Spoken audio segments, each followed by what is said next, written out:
Samantala, ang mga negosyante sa bansa nasa sentro sa pagpapaunlad ng ekonomiya ang ika-4 na State of the Nation Address ni Pangulong Aquino. Dahil dito inaasahan na ang pagpasok ng mas maraming dayuhang puhunan sa bansa kasunod ng SONA ng Pangulo. Si George Bandola para sa detalye. Inaasahan ng mga negosyante na nakatuon sa pagpapalakas ng ekonomiya ang sentro ng ika-4 na State of the Nation Address ng Pangulo sa darating na Lunes. Ayon sa mga negosyante, mas malakas na ang ekonomiya ng bansa ngayon, mas tapat at mas bukas sa mga investors ang sistema ng pagninegosyo. Ito ang mga nais ng mga negosyante na ipagyabang ng Pangulo sa kanyang SONA. We have a more transparent and honest government. So because of that, they have given the Philippines a second look, and therefore you also can see that we have a lot of remittances coming in.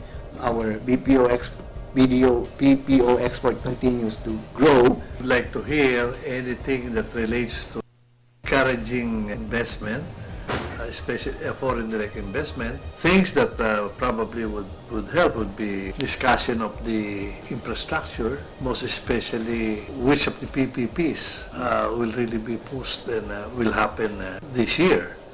Pero aminado mga negosyante na marami pang dapat gawin matapos ang SONA, kabilang na dito ang pagpapalakas ng investment promotion, ang patuloy na pagtugon sa mga hinaing ng mga negosyante tulad ng mataas na halaga ng kuryente, foreign ownership ng mga big ticket investments, smuggling, tumataas na income tax rate, kakulangan ng sapat na credit and financing facility para sa mga small and medium enterprise at paghanda para sa pagpasok sa ASEAN market sa taong 2015.